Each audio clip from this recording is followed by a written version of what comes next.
Wow, what a season it has been on Maatehood.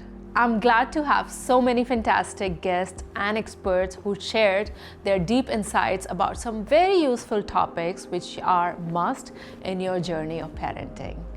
And I'm so grateful, so overwhelmed to receive your feedback and your love on all our episodes. Thank you so much. And as we wrap up season 1, I'm really excited and thrilled to step into season 2 because we are going to have even more exciting experts on the show where we will be covering topics which you have been asking us to cover. And I can't wait for you all to tune in and follow season 2. So keep showing your love, keep following us, and stay tuned with us.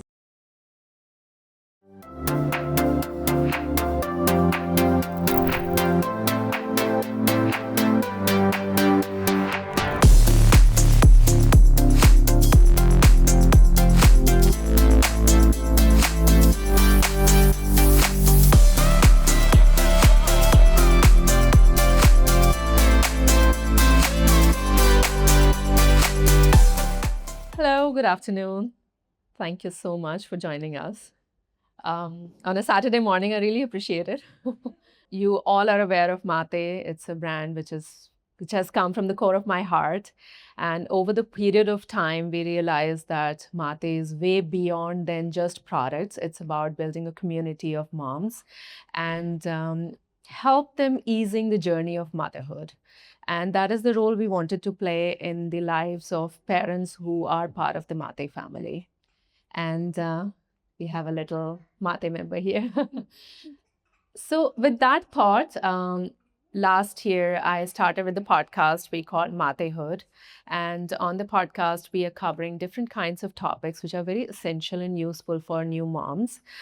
We have spoken about child psychology, we have spoken about breastfeeding, women's wellness, pediatricians, and so many topics we have covered, and there's so many more coming. And we thought that instead of keeping it a one-way conversation, we should actually make it more of a two-way conversation, and that's why we wanted to bring Maatehood to an offline platform. We did our first event a couple of months back in Surat, and which was a wonderful event where we had an expert who was a child psychologist as well. And we had a lot of questions from mom about how to deal with the tantrums children have. And I thought, why not have another activation in Gurgaon? So that's why I have two experts joining me today. Pooja, I have already done a podcast with her where we discussed women's wellness and well-being. And she's a fantastic expert who has deep insights on women's health and well-being, a very, very important topic because while we are so focused on our children's health, we often forget our own health and well-being. And that is where I think having her today would really give us some deep insights into this topic. So I have a number of questions, but after the conversation, please feel free to ask her anything you would like to ask because we tend to ignore a lot of things about our own health and they need to be answered, and it's very, very important. So Pooja is an expert on holistic wellness and well-being of women. She's also integrative nutritionist. So Pooja, I would like to know more about it from you. What is, and I have asked this before as well, what is an integrative nutritionist and what does the holistic wellness mean to you actually when it comes to women's well-being? So integrative this is the word that I used because this is the exact approach that I used for myself when I was suffering from fertility issues. So I looked into my nutrition, I looked into the ancient techniques of yoga and pranayama and how that could help with my fertility. I also looked at Chinese practice of acupuncture, which actually helped me heal in a big way. And I could then conceive naturally after trying for 6-7 years and failing.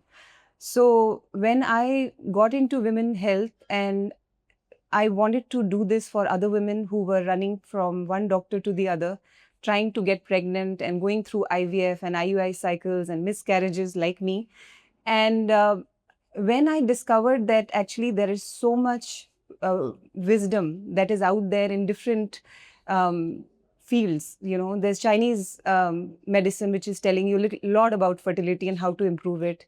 We have a lot written in Ayurveda and in yoga and pranayam. And then obviously there's the modern techniques which are available to us now. And when they all come together, I think we can really make it work for our women. So when I myself did that, because I also finally, when I went through my IVF, that is how I had my baby. But then before that, for 3 to 4 months, I used all these techniques to make my health at a optimal level. And then when I went for my IVF, I knew that the success was because of that. So when we bring all this together, that's when the women health can really bloom. And that's why I use an integrative approach in my practice. So when women come to me with PCOS, thyroid, fertility issues, postpartum issues, we're not only dealing with supplements which are coming from the West, but we are also using yoga and pranayam in a big way. We're also using, if need be, we'll ask them to get acupuncture sessions done, which can have a miraculous effect on your hormonal health. So I am just trying to see where else I can pick things and bring it all together, because women health is the center point of my work. I want women to flourish. I want women to work productively and yet be able to be a strong mom and take care of their health, even when they're transitioning through menopause, puberty, or while they're having postpartum issues. How do we transition through all these big phases in our life? So that's what I do. So I bring all these different approaches and make it a niche area of women health, and that's what I focus on.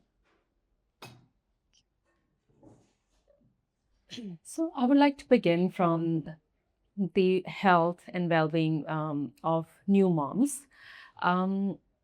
It's a very generic tendency of new mothers that they want to get back to their routine as quick as possible after they have given birth. And that takes a toll on their mental and physical well-being. So what would be your advice to new mothers? Like, how should they be really focusing on their health first and then, try to figure things around? So this is a mistake I also made. I have 2 kids, and with the first child, my only focus was weight loss. How do I get that belly in, you know? And I think that's where we all go wrong, because that's like the social thing that, you need to be fitter and come back to your shape and all that. Oh, you've lost so much weight. Oh, you're coming back, on all those compliments. We take it too seriously. But I think what happened with that was that I was not looking after myself during postpartum. I avoided the ghee, I avoided the laddus, I avoided the rest. I wanted to go out and, with my baby as quickly as possible. And I had a huge postpartum issue. So there was a proper depression. When I look back, that time I didn't realize, but when I look back, I know that I was properly depressed. And now that when I got into this and I had my second child, I knew that nutrition is paramount. I knew that rest was very important. I knew that the recovery of the brain was very important, because your brain also changes. Structurally, your brain isn't ever the same after you're a mom. So the mommy brain is a real thing. So there are chemical changes that happen in your brain, which basically changes you. There's a huge rush of vasopressin hormone, which actually makes you mama bear. So the protective element that comes out is because of that hormone, that you want to protect your child all the time. You're the first one to hear him or her cry when they get up in the middle of the night. That's all because of the brain structure that's changing. And the protection of the brain during postpartum is really, really important. And for that, the traditional practices like having ghee, or going for your abhyanga massages after the baby is born, oiling your hair, not stepping out in the first 40 days. These are magical practices which can actually bring the body back into balance very quickly. Weight loss should happen, I think, only after 6 months, because you're breastfeeding. So obviously excess weight will automatically, the body is designed to lose weight. And I always say that when 9 months you have taken to, build that much weight, you give yourself 9 months to then go back into the same shape. And also the fact that that is the bonding time with the baby, and if you connect to the baby at that time and restrict your social commitments at that time, psychologically also it will have a huge impact on the baby and yourself, and you will come out much stronger if you have taken care of yourself in the first 6 to 9 months. You can actually get rid of a lot of diseases that you've been carrying before. There are a lot of women who will tell, I had very painful periods and after pregnancy that's gone. Or they'll say, I had PCOS and it's all gone now. It's all because the body is literally, you're taking a rebirth. And this is a wonderful opportunity for you to get rid of the previous problems that you've always had. And you can work on it, take a nutritionist help, take a japa's help to cook for you in the right way what food is required. Take your gynecologist support, take help from a person who can help you sleep train the baby. Take as much help as possible. And in the first 9 months, pay attention to your health. Your baby's health is important, but yours is paramount, because that is what body will remain with you till you're 70, 75, 80. So use that window to actually change your life, because it's a life-changing event. It can change you for good. And I think that's where, don't rush into getting back to work. If you can take a 9-month maternity leave from work and work on your health, you will never look back, because you'll be like, this is exactly what I wanted at this stage. And now I'm ready to take on the world.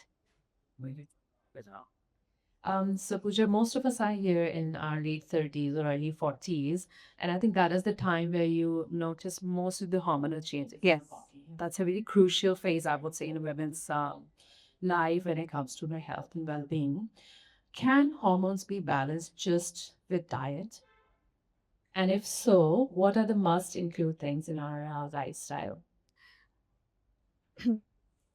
I think nutrition plays a huge role, because, and the main question that gets asked is scanty periods. My flow is not the same. My period is not coming regularly. This is happening around 30, 35. There's a sudden shift in how your periods, get affected. And this is basically because by this time you've already had a baby. Most probably, most women have already had a baby. And this baby is like taken all the nutrition, sucked out all the nutrition from your body.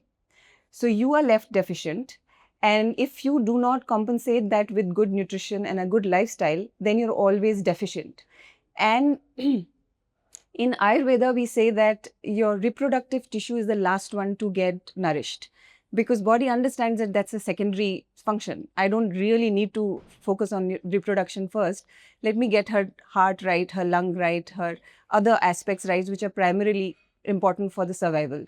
So if the nutrition is lacking, then the first thing where you'll see the impact will be your periods and hair and skin and nails, because these are all not important from nourishment standpoint of view. So nutrition becomes very, very critical, that you need to make sure that you're eating the right kind of foods, the protein intake is enough, your micronutrients are enough, and also fruits and fiber and all that needs to be taken care of. Once you start taking care of that, then automatically you'll see that the first thing where you'll see a change will be your period health. So you can maintain a good period health through nutrition. And that, I think nutrition is the only way, because otherwise there's nothing else that you can do. Like, because the hormones are now, there was a surge and now they're going down. And if you want them to transition slowly and come down in a very smooth way, then nutrition becomes the fundamental thing from where you start. Sleep is very important. Lifestyle is very important. The choices that you make, because I'm sure all of you would have seen this, that you could handle alcohol in your 20s very easily, but it becomes really difficult. The hangovers become much tougher, and PMS becomes much more tougher in the 30s and early 30s and the late 30s. This is because your liver is slowing down, and you need to support it nutritionally to make sure that it works well for you. Most of us have very busy schedule, and we are like, when leaving the house, like first priority is always home, kids, husbands. So we come last to ourselves. And what are the key tips you would give to manage our day-to-day nutrition? And also, are there any superfoods we can include in our diet to ensure that whatever little time we have, we make sure that we get enough nutrition from it? Yeah. So I think the morning ritual is very important, because once if you have not eaten the whole night, and whatever you put in your mouth first thing in the morning will have the hugest impact, because your stomach is empty, and basically it'll latch on to whatever nutrition comes through the first food that you eat. So make sure that you are starting your day with some nuts, soaked nuts, which is very important because they become more bioavailable if you soak them. They have a layer on top, which basically there are some sort of anti-nutrients which are blocking the actual nutrition inside the nuts, for example, almonds, walnuts. So when you soak them, the top layer gets depleted and you wash them and peel them. That's when the actual nutrition is available to you. So I think starting your day with nuts will be a fantastic way to make sure that you're getting that first, optimal level of nutrition first thing in the morning. You can also start with some drinks, like, cinnamon drink. If you have insulin issue, you can do like a cinnamon soaked drink, or you can do a coriander water if you have a thyroid issue. You can do a simple CCF tea, a cumin, coriander, fennel tea, which actually helps you with any gut issues. So you can find your own thing which is probably works for you. The second thing is simple formula is 3 fruits, 3 vegetables, and 3 drinks, mineralizing drinks. If you can include that on a daily basis, then you are covered. So 3 fruits every day, 3 portions of vegetables every single day. It can be in the form of raw salad form, or it can be in the form of cooked vegetables. And the third thing is mineralizing drinks. And this is my favorite topic because a lot of women in their 30s will get a lot of migraines, a lot of headaches, and a general sense of fatigue is there in their body, and that is because they're lacking minerals in their body. So when you drink water, don't chug, lot of water in one go. Or because a lot of clients come to me and they say, I drink 4 liters of water and I still feel thirsty. And I still, yeah. So that's because the water that we're drinking is demineralized because we are using an RO. So it's completely demineralized. And so you need to mineralize the water back. How do you do that? A buttermilk is a very good mineralizing drink. A herbal tea, any kind of herbal tea like a fruit tea or CCF tea, these are herbal teas which can hydrate you at a cellular level. So because you sip on it slowly. When you sip on water slowly, that's when the water actually goes inside your cell. Otherwise, it just goes and flushes out of your kidneys straight away. So people who drink a lot of water will also be going to the loo again and again. But if the same water you'll drink sip by sip by sip by sip, it'll actually hydrate you within the cell. So for the water to go inside the cell, you need to mineralize it. How do you mineralize it? You either add a little bit of salt to it or a little bit of sugar to it. And so electrol is something which works really well. So any kind of electrolytes which are available straight away from the market will have sodium, potassium, magnesium, calcium, phosphorus. These are the minerals that you need for the water to go inside the cell. So you mix a little bit of electrolyte, or you make a shikanji, you make a buttermilk, you have coconut water. These are mineralizing drinks. So the more of this you will have, migraines, headache, fatigue, low energy levels, this will go away like anything. Your sugar cravings will reduce as well because you're now mineralizing your cells, so that insulin sensitivity will improve and sugar bouts and cravings will just go away easily. So stick to basic principle, have nuts in the morning, have a herbal tea in the morning, and 3 fruits, 3 vegetables, and 3 mineralizing drinks a day. That's a very simple formula that can be incorporated. That's very, very deep and insightful, Pooja. Coming to the PCOS, PCOD, I think most of us have young kids, and girls especially are catching a lot of that, like it's a lifestyle issue. How can we manage that? And also, I would say many of us are heading towards menopause. So these are the life-changing events in your lifetime. What are the key things that we should be careful of and we should manage during these phases of life? So girls are hitting puberty much earlier now.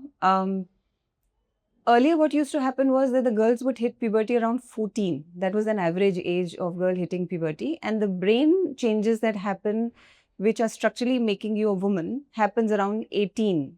So it was almost coinciding with your puberty was coinciding with the brain changes that were happening. So the hormonal havoc that happens, progesterone and estrogen that goes up and down, which actually affects your brain chemistry a lot, and the brain changes that you're having would coincide. Now what's happening is the girls are hitting puberty at the age of 9, 10, and the brain chemistry is changing around 18, 17, 18. So now they are seeing a lot of changes in their body and their brain much earlier. And they're not, obviously not, they're not basically prepared to cope up with it because it's mismatching. So, so the one thing that is very important, and this is a study that has been done, is that the girls who are physically more active will hit puberty much later. So So if they're more indoors and they're reading books and they're mostly, at home and they're homely girls, then they will tend to hit puberty much earlier. So I think pushing them to do at least 1 hour of physical activity every single day will delay that process a little bit. And the second thing is obviously the food. So refined food and a lot of junk food from outside, the sugary drinks that we are having, girls are reaching that critical BMI at which, you need to reach a certain BMI to be able to have a period. That BMI they're reaching much earlier. So if you're much leaner, then you're not reaching that critical BMI up to age of 12, 13, then you will get period a little later.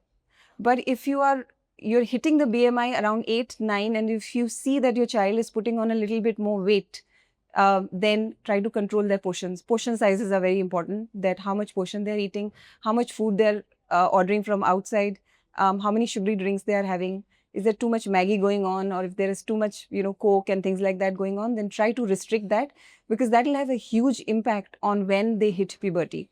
And the other thing that we have found is that once they hit puberty, the maximum height that they can gain after that is 3 inches.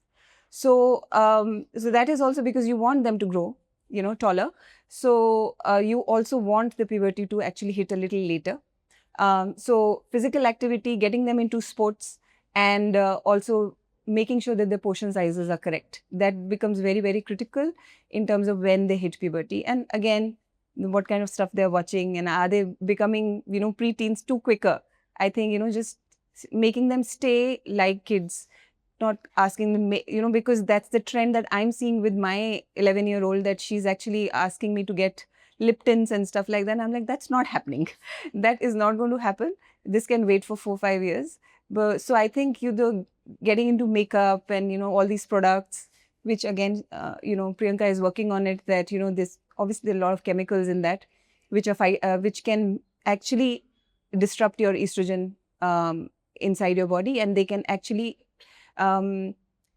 make your puberty come early. Actually, so the makeup products and anything that they're putting on their skin should be absolutely be clear that what we are using, like what we are putting on our skin, on our kids' skin, is very, very important, because that can trigger puberty early as well. I think for menopause, I think what happens is that in a way, again, by 40, 45, 46, your brain starts to change.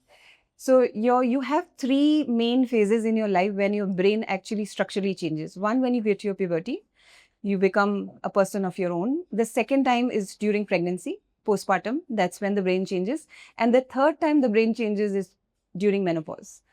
So before the menopause hits, 3 to 4 years before that, you will see that the way you are thinking will change. And there's also a data that a lot of women around 46, 47, that's the time they ask for divorce, because they wake up. They wake up to understand where they have gone wrong with themselves, where they have not prioritized themselves, or where they have not looked into what they need from a family structure or from a union. So structurally, the body is changing. Your brain is trying to ask that question: why am I here? What's my purpose? Is this it? Is this the end of everything? Once I hit the menopause, is it going to be the end of everything? So all those questions start coming. And I think the good thing is that around this time, kids are a little older, so you have a little bit more time to yourself. So I think self-care should become the center point of your life. Taking time for yourself, doing your yoga, your pranayam, your meditation will help recenter yourself. Brain protection is required. So you need to have a little bit more omega-3. You need to take care of your supplementation that you're taking. And something that will protect you will be a good exercise regime. So yoga, pranayam can really help in centering you.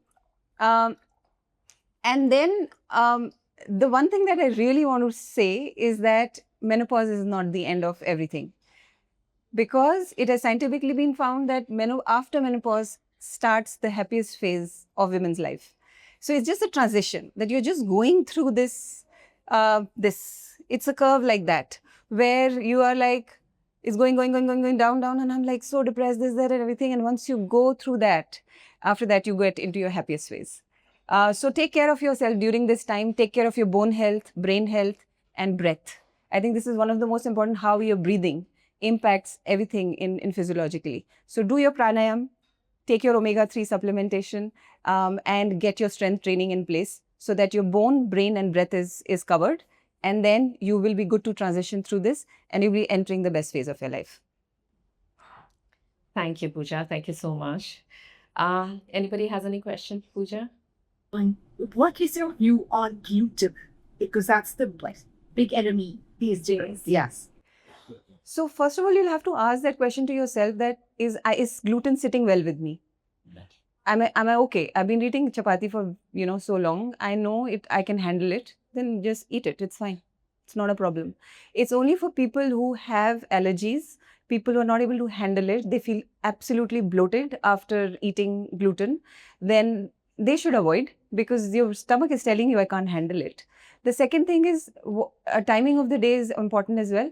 So the same gluten, if you have it in the day, will not give you issues, because now it has taken time to digest. You have the whole day to digest.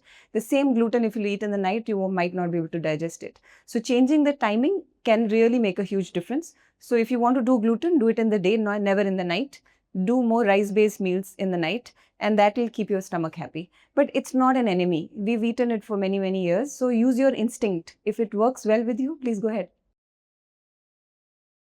One question, Pooja. Yeah. You're the first one who actually said that after menopause is when the happy period in a woman's life begins. Yeah. And I'd like you to elaborate a little bit on that. In how is it? Because I have never heard anybody, I mean, I've just heard everybody say that menopause and it's like doomsday, it's over, that's it. So there are a lot of people talking about menopause and how to kind of cope with it, but nobody actually talks about the phase post-menopause. How can that be a happy period? And what can we do to actually make it easier and, as a gem?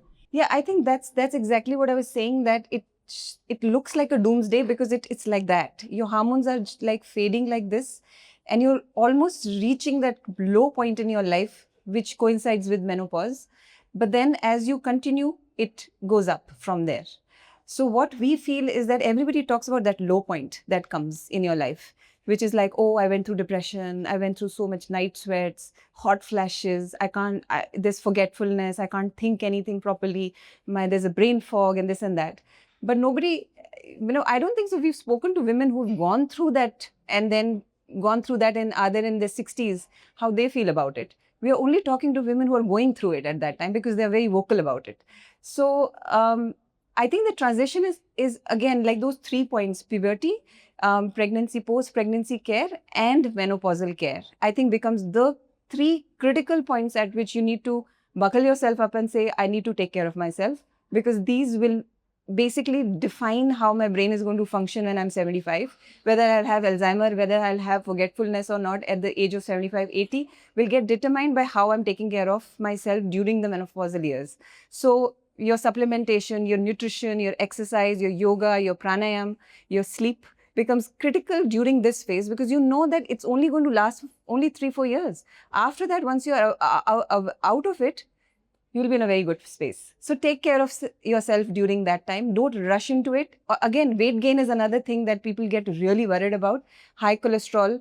But this is basically why your cholesterol levels go up suddenly during menopause period, is because cholesterol, now we know, is a brain protecting thing. It protects your brain. So when your brain is changing and there's 30% less energy going into your brain during menopause, cholesterol is going up to protect that brain.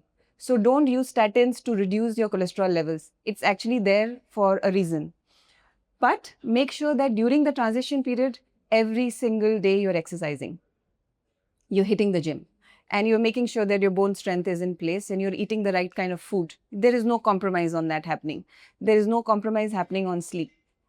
So if you can take care of that, you've transitioned. And once you've transitioned, you've entered in the happiest phase of your life.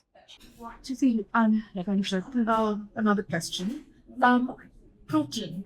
Is there a recommended quantity that you say for women at different stages?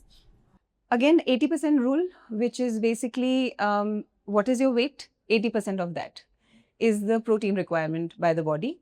But again, don't overdo on protein. Always mix your protein with good fats and carbs. I think the combination is what works beautifully for your sugar as well, because we've had a case where somebody was having a lot of protein powder, whey protein, and she was having a major insulin issue because of protein, because protein on its own was not able to digest.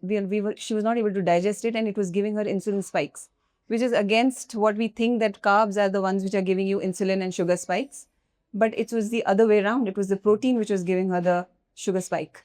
So if you mix the protein, you do your dal, your roti, your chawal together, and with a lot of sabzi on the plate, that will be the best way to incorporate protein in your diet. But just make sure that you're having 80% of your body weight on a daily basis. That should be enough. Not good for adults and kids food. So is it like low and how much you should consume in a day? Again, again, same thing like what I said about gluten. Same thing. Like, you need to see whether it suits you or not. If it doesn't sit well with you, then maybe it is not for you. But if it sits well with you, you've been drinking milk all your life. As a kid, you've been drinking milk. Then just drink it. It's fine. But again, quality of milk will make a difference. So go for A2 milk. A lot of people who are lactose intolerant, we give them A2 milk and they're absolutely fine with that, because the protein quality is very different. It's A1 protein versus A2 protein. So a lot of people are not able to digest the A1 protein, but they're absolutely okay with A2 protein, which is there in A2 cow milk. So you can use that. And one thing that I would say is that if you want to consume dairy, consume it in the form of curd and buttermilk. Because that will kill two birds with one stone. That you will get the protein, you will get the milk, and you will also get the probiotics through dahi and buttermilk. So that is something that is very essential. I like to ask one thing. So nowadays, I feel, the young generation who get married pretty late in the late 30s, especially the girls. Yeah. And they're facing a lot of stress with a lot of PCOS issues. So, I mean, how can a girl come out of it and, facing one after the other stresses, of not getting married, having a PCOS issue, then getting married, getting the stress of conceiving a child from in-laws, your parents and all. I mean, how should one get come out of it, I think that's the situation that we are all in, trying to juggle too many things. And like, if you get married around 20s and you have your baby around 24, you will not even realize when the baby was on and gone, out of the way, everything. But you try to do that at 35, it becomes a task. But again, same thing, same principle, that basically what has happened is that over a period of time, your body has got depleted in nutrition. By 35, your system is slowing down because of the lack of nutrition. So give yourself 3 to 4 months, build your body back, because a girl, a 27-year-old can have a reproductive age of a 38-year-old, and a 38-year-old can have a reproductive age of a 26-year-old. So your egg quality can be great at 38 if you're looking after yourself. So it's not about the age, it's about the nutrition status of your body and how you're coping with your stress. So bring in the stress mitigating things like pranayam and yoga. These are game-changing things. I want to reaffirm what you said. I had 3 children. I had my first one at 22 and my last one at 42. Yeah. There you go. So, if you take care of your health, you're active, and everything in balance and moderation, it all goes right. And I think mindset is really important. There's too much negativity around this, that at 35, ab to kuch hoga nahi, that stress, I think it takes a huge impact on your health as well. So I think just relaxing a little bit and just doing the right thing, things will just fall in place automatically. Ask you, Pooja, as a woman, I feel I'm going to approach menopause soon, So, I was just ask you for bone health too, because I had 3 children and nursed them for like many years. How can you take care of calcium? Any supplements to suggest? And also, what about hormone replacement? I've heard the word.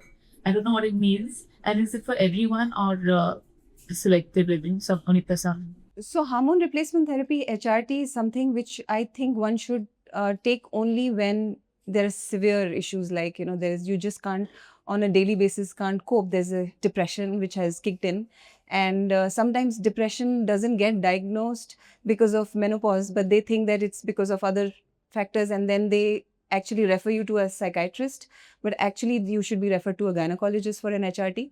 So if the symptoms are very severe, like depression or night sweats, you're not able to function properly, then I think HRT can be a game changer. And now they have bioidentical hormone replacement therapy, which is actually much more safer. And there's a lot of work being done in that space right now. So I think the future of BHRT is huge. And I think that will really help a lot of women who are suffering through menopause.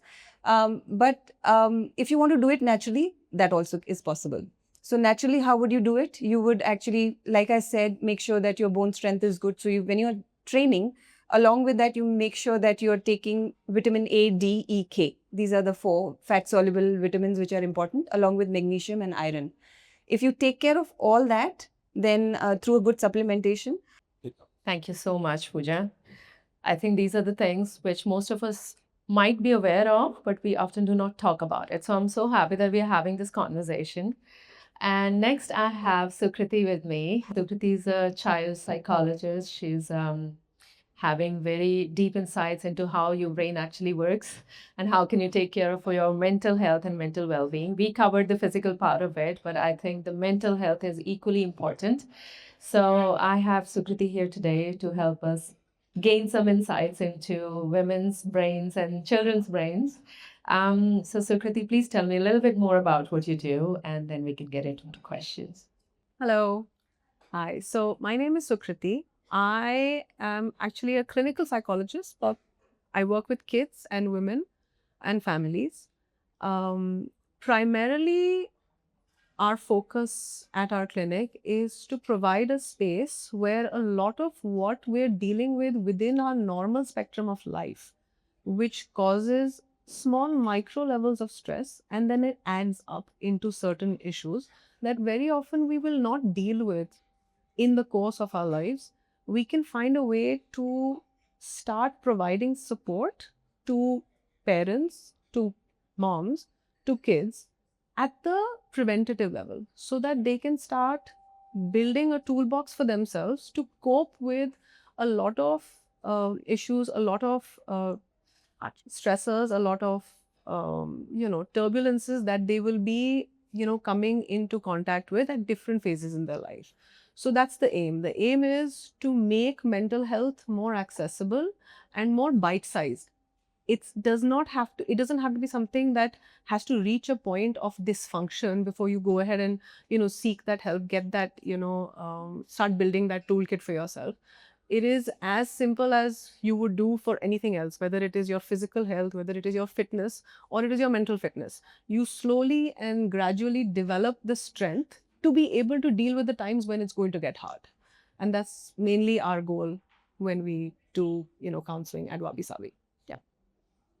So the clinic's name is Wabi Sabi, and I love that.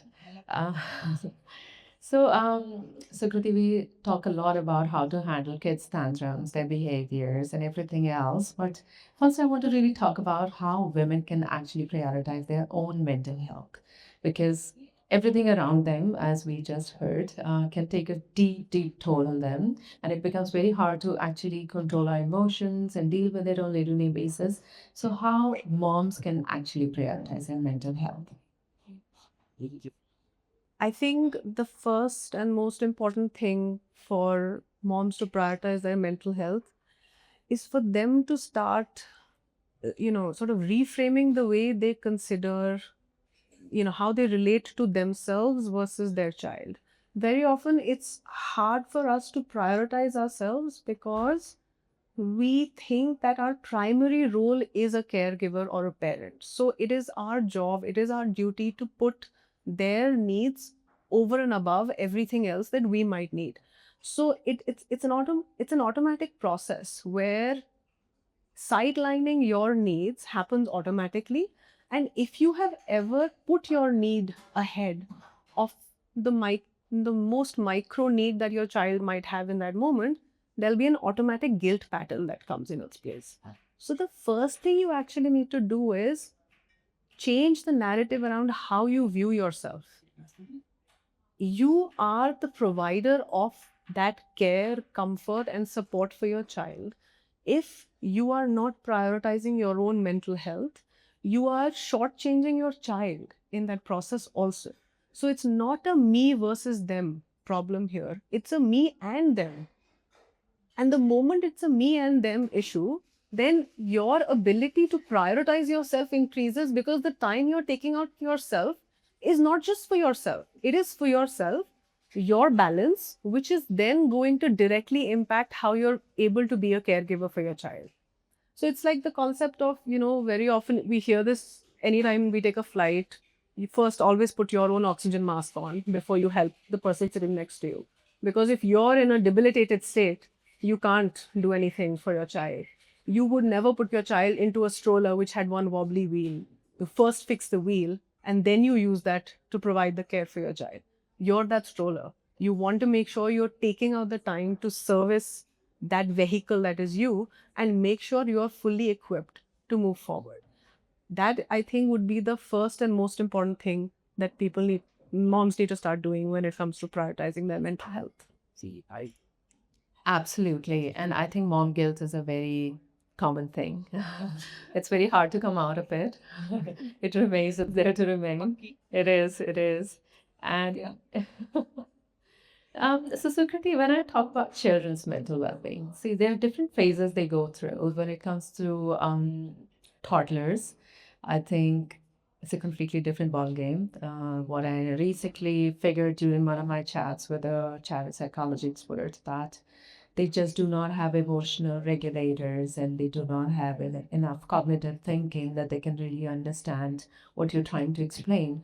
But for a new mothers, getting toddlers to understand things and put them to right behavior and habits, it's very, very challenging. So how can they actually handle this?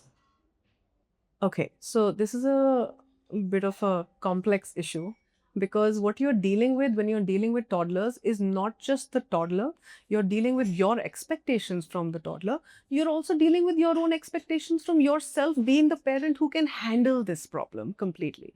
And so there are multiple layers of which expectations are you trying to meet and feeling, in some way inadequate to having met. The first thing you do when you're dealing with a toddler is to realize that they are not necessarily understanding from a cognitive or a thought process what you're trying to explain.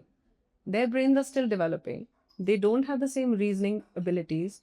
Just like they can't do math the same way that you can, they can't think through reason the same way that you can. So reasoning with them is going to fall on deaf ears, and that is going to result in your expectations of them complying, falling short, and your expectations of yourself being able to handle the situation also falling short. So you have to remember that with kids of a certain age, your entire parenting program has to be more behavioral, not thought based. So it has to be about setting a behavioral standard for them to work under and making that happen while creating an emotional, open, and supportive environment for them. So they have to be allowed to express emotionally and theoretically whatever they are feeling free to express, because they can't control that. The behavioral aspects, one can start putting boundaries around and start making that a go no go situation for them that they can comply. Second thing you have to do when dealing with a toddler is start giving more grace and compassion to yourself. Just because you are responsible for this child, their behavior, their upbringing, does not mean you're not human, does not mean you're going to get everything right every single time. So you, just the same way you're giving compassion to your child, they make mistakes, they learn from those, you're also the parent of this child for the first time. You're also dealing with this for the first time. So you give yourself that same compassion and grace that, okay, I'm also learning in this entire process. This is a learning experience for both of us. And that makes the pressure that you feel in that environment, which will then worsen your distress and your emotional response, that reduces that pressure. So it gives you more bandwidth to be able to deal with what's happening in that moment. But I also feel that today's parenting is a lot harder than it used to be because there are just so many no-nos involved in day-to-day basis, be it food or screen time or pushing kids to go out and play, and it just wasn't there, when it came to when we were children. At the same time, I think children are also going through so much emotionally because their world has also completely changed. There's so much to do with bullying or body shaming and, not feeling right about yourself. So it gets responsible so much. How can we ensure that you're raising emotionally resilient children? Okay, I'll start with something here. We cannot ensure anything. We have to accept that we cannot ensure anything.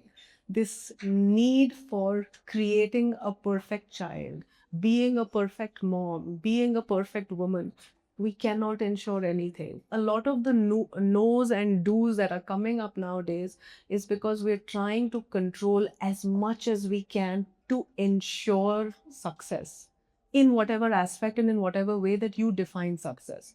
We cannot.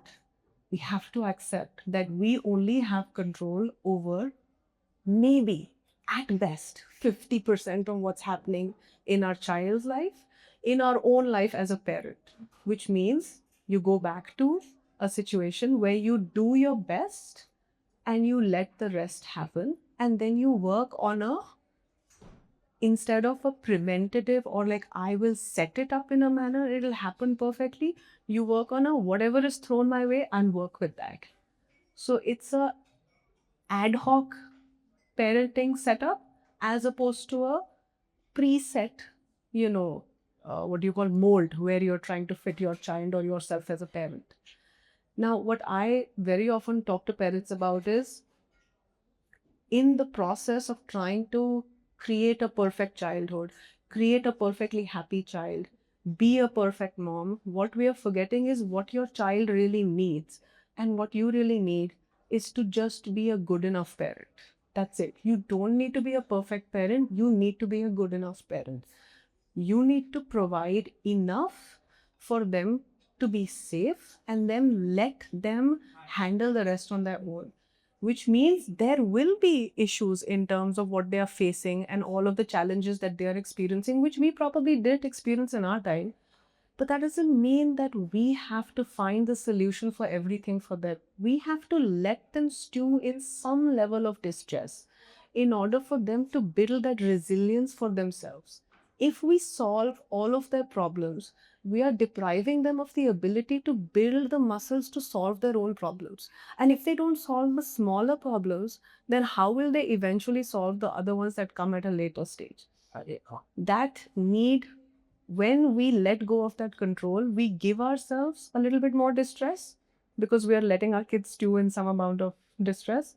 But we also give ourselves a little bit more space to be like, this is out of my hands. I need to start becoming comfortable with the fact that that child's life, I have this, I'm a caregiver. I'm going to give care to them when needed.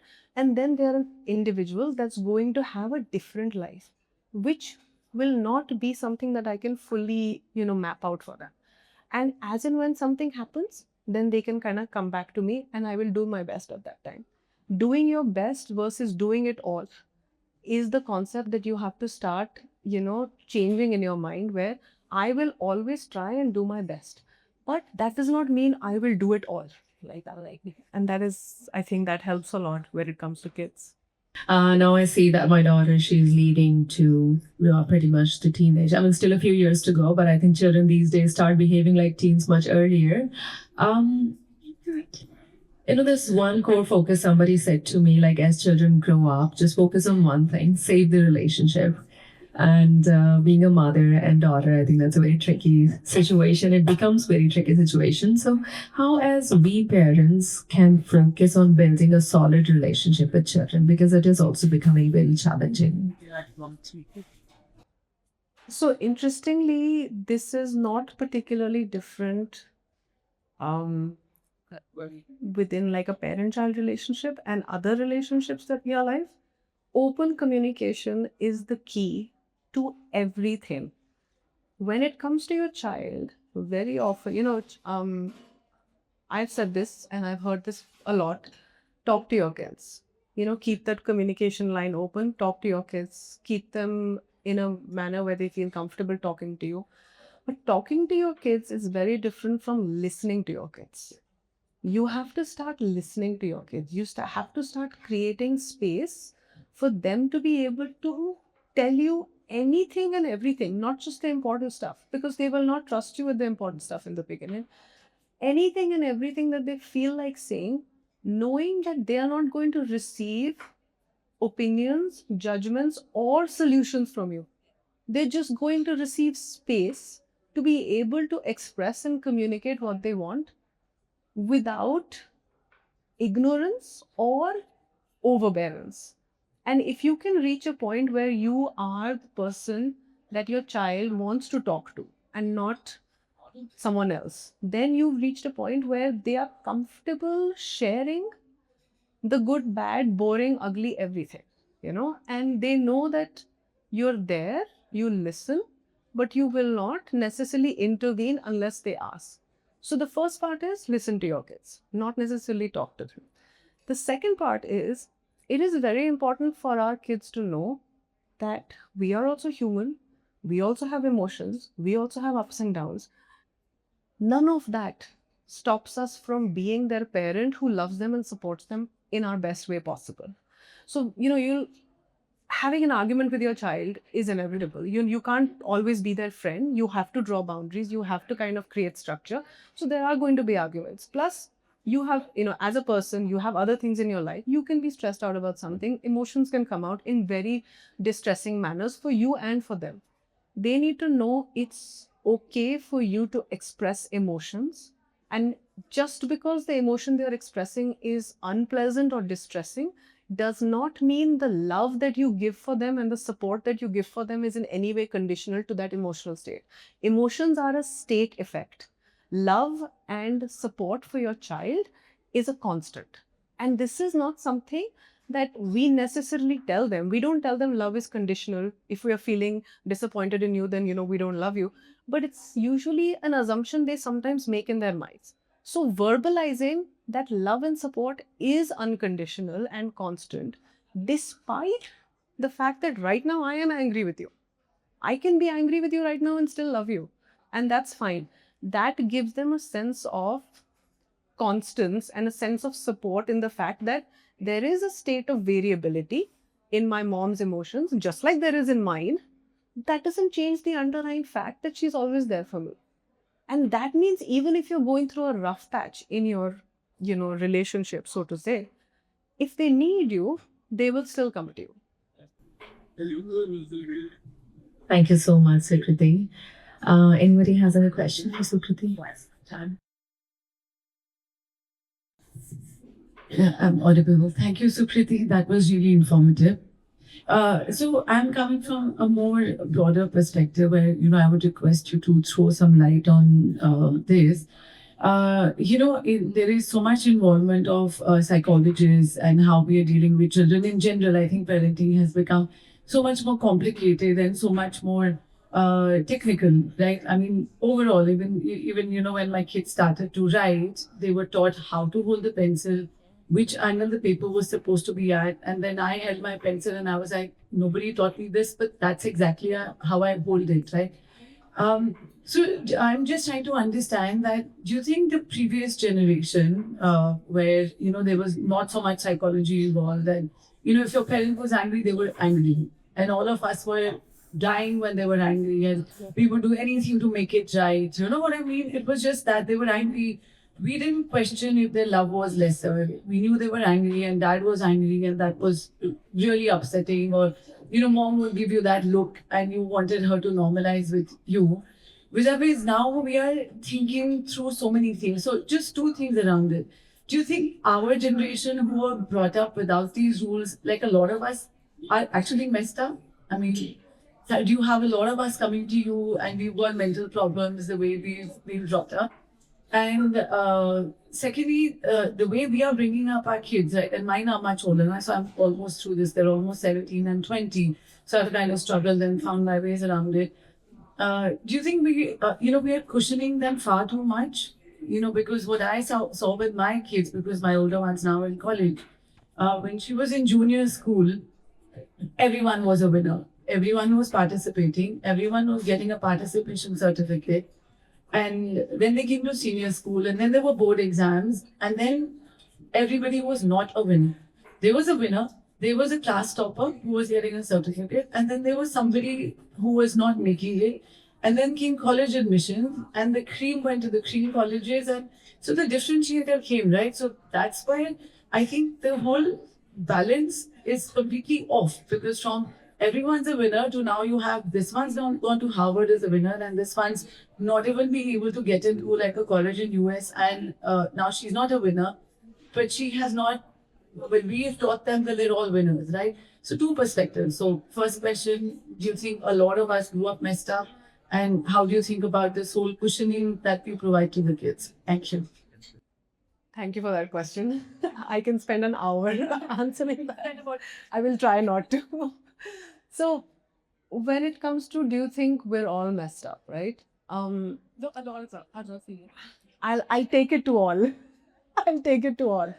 I think what you mentioned in your question itself, which is there is a balance, right? You mentioned it in the second part of your question, but there is a need for balance. And how do you maintain any balance? If you're ever like walking a beam, right? You sometimes tilt one way, you sometimes, it's a dynamic process. It's never absolutely still and static. So do I think a lot of us are messed up? No. But do I think a lot of us need help, need to lean on something or someone at different time points in their life? Yes. Do I think it is specific to that, to our generation? No. I think every generation goes through this. Every generation goes through different challenges. They go through different peaks and different, falls, and they have different ways of coping with it. Your today's psychologists have possibly found a niche in terms of they're into a lot of things and getting inserted into different aspects because family structures have changed. When you think about bringing up kids, the famous saying, it takes a village. Because you would bring up kids in villages first, where there were so many resources, so many people that were constantly available for the care of that one or two new children in like the entire village or whatever. So family structures have changed, which means the amount of pressure and effort required by a singular caregiver has changed, which means control level has changed, expectation level has changed, and anxiety levels have changed because of that. What I do think is we are a particularly anxious generation because we carry, and this was something we were talking about earlier, we carry forward a lot of the base ways of doing things and expectations that society kept from us, that we carry forward from the previous generation. But we also have access to a lot of knowledge which is about how we don't know a lot. So we're like, okay, so we're supposed to do things a certain way, but there's no clear roadmap on how to do it. We could do it this way also, we could do it this way also, we could do it this way also. How do we go forward with that confidence or guarantee that this is going to be the right way? The need for that security that we've chosen correct is greater because knowledge at a small or like half knowledge of multiple different things is greater. Earlier, the knowledge was very less. So it was like, let's just do with what we have. Now, because it's increased, so you're like, you can't confidently take any step. So we have reached a stage of overthinking and what I would call a paralysis of choice. We have too many options and we don't know which one's the right one because there's no 100% option. And that is what creates not necessarily a messed up generation, but a slightly paralyzed generation which is looking for a sense of like certainty in various different things. ये भी कर लेते हैं थोड़ा सा, ये भी try कर लेते हैं, इससे शायद कुछ हो जाएगा and whatnot. So that is happening for sure. That is also resulting, our need for a sense of certainty is also getting transferred to the next generation where the cushioning is definitely happening. Because we want to, in some way, make it easier for the next generation. We want that if there were certain distresses and hardships that we had to go through and deal with on our own, let me try and make it easier for my child. I want the best for my child. How do I cushion against those things? not realizing that every hardship that you go through is some kind of a training camp for something. So when you take away the hardships, you're also taking away the learning experiences from that.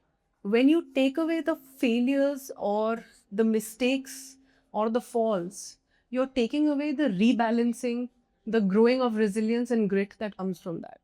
And that is definitely an issue that is coming up for the next generation, for sure. That I will agree with 100%. So I'd like to ask you the kind of things that happen nowadays in school, especially in sexual harassment. With the small, the kids right now with recent case in the Sheena, with the KR Mahil, it happened.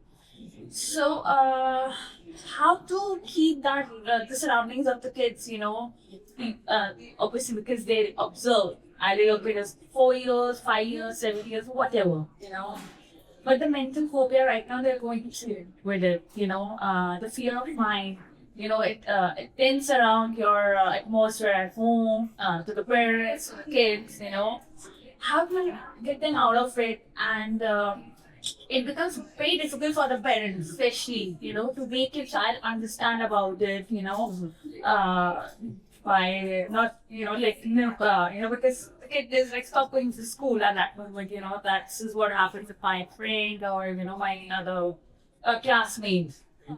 So how to cope up with that? I wanted to know about it. Sure. So, when there is a significantly traumatic event that happens in a child's vicinity, they are going to have a prolonged response to that, which will come out in stages and layers. So, as a parent, so there is a lot that you can do as a parent over there, because you have greatest access to your child and greatest understanding of the cues that your child is giving. So your response has to be catered to that. The three main aims over there are always to explain to your child as close to the reality of what happened that you understand to be true. Explain to them that, define for them what are the safety mechanisms in place due to which they can feel reassured, and also let them know that even if after that they are not feeling safe, they always have the space and the right to express their discomfort, and it will be valid and it will be taken into account for future steps. Because you cannot there is, when you're out in the world, you cannot guarantee a safe environment, right? But you can guarantee being there for them in case they feel their safety is in any way at risk. They need to know that if they are feeling something at an alarming level, they can come and tell you about it, or they can tell another caregiver around them about it, and it will be taken seriously. It will be, some action will be taken against it. They need to know that.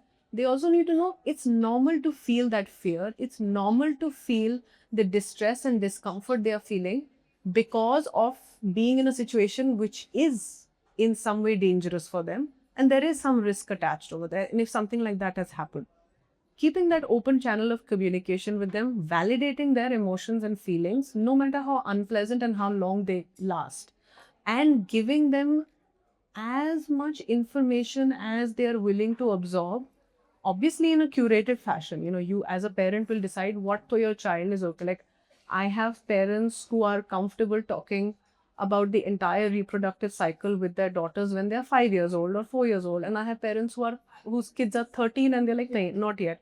And that is a personal choice, and that's totally fine. So you have to see where your child is in terms of absorption. But a child's fear stems from two things. One is, if I'm in an unsafe environment, how do I reach safety? So they need to have a plan for that. Any kind of plan that you can put into place, that if you are feeling unsafe, do X, Y, Z, Z, Z, and this is the plan. Even if that's not foolproof, all they need is that comfort of there is a plan. There is a way to go about this. And the other is, can I openly communicate my feelings of distress or displeasure in any moment? So having that space to validly express what they're feeling, no matter how real or unreal it might be. Like their fears can be completely exaggerated from the real actual situation, but it's still valid for them to have those emotions. So letting them feel that they can come to you with however heightened their emotions are, and you're here to listen. Here, the most important thing that happens, especially in situations like this that have just come up, we as parents are experiencing a severe level of distress because of the fact that we are putting our kids in environments which are supposed to be safe. And so, more than anything, our alarm bells are going off. So, when a child comes to us with their distress, it is almost like we have an allergic reaction to that sometimes, because we don't want to think about the fact that this can happen to our child. So processing our distress and our emotions have to be done on our time, which is that self-care time that we take out for ourselves. So that when our child needs us to talk about these emotions or to create a safety plan with them, we can be balanced, centered, and ready for them that time. Hi, Sukriti. Thank you for speaking with us today. I want to ask you, as parents, how do we set boundaries with our children, and how do we avoid being taken for granted by our own children? Because I realized that you must have heard this before, but home is the place where you love the most, but you behave the worst. Sometimes children, they because they know your love is so unconditional, you're always there for them. You're always trying to be a good parent. Especially our generation wants, like you said, wants to be the perfect parent to our children, and we have so much thought. We're always there for them. But I've personally seen that children, especially when they grow up, uh, they can, because they feel somewhere they might feel very entitled that you're born to serve them, to see for them. So they think, oh, you brought me into this world, now it's, your job to take care of all my needs, mental, physical, spiritual, everything. Like, it falls on you. But I personally believe, is it just is it a one-way street? I feel it's a two-way thing. There has to be mutual, give and take, even between a parent and a child. It cannot just one another will exhaust you, And, uh, so, how do we ensure to set a boundaries and, avoid being taken for granted by our own children? You can. Great question. I'm still figuring it out. I can give you the theoretical answer for it, but I'll start with, again, we can't ensure. We can never ensure. It's not going to be possible to get the rule book to be followed every single time. You can, for different age brackets, for kids of different cognitive abilities, depending on which developmental stage they are in, you will be able to set certain boundaries, whether it's behavioral or it is reason based and whatnot. And they will always push those boundaries. They will always try to see where they can find a way to, as you said, either take you for granted or push the envelope a little bit further. You as a parent have to decide what margin of error you're comfortable with. You will always be taken for granted in some way or the other. So you have to decide, are you okay with 10%, 15%, 20%, 50%, and at what age, which parts of these things you're okay with letting them slip, and which parts you have decided this is a non-negotiable, and that's it. There has to be a give and take for sure. Always there has to be a give and take, but the method of that give and take changes.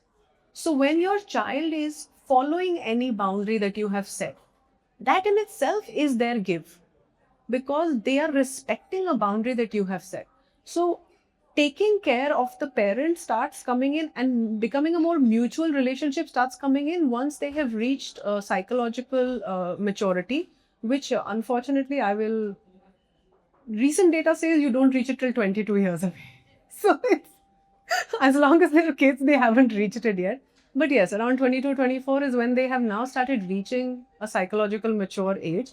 And this data makes me feel really good, because I think as a child, all the way until 22, 24, I don't have to worry about what I did. But yeah, so if they have not reached a psychologically mature age, that means they're still building their system. If they're still building their system, the best they can do in the give and take is respect whatever system you're setting up for them.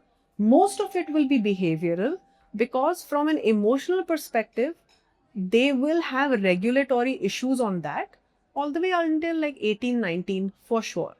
The regulation levels will change. So, as a parent, as someone who understands that they are not fully able to regulate what's happening for them, we have to give them a little bit of extra leeway from the emotional expression part of it, but not from the behavioral part of it. The behavioral boundaries can be as rigid as you wish for them to be, while you say, emotionally, I can understand where you're coming from. I agree.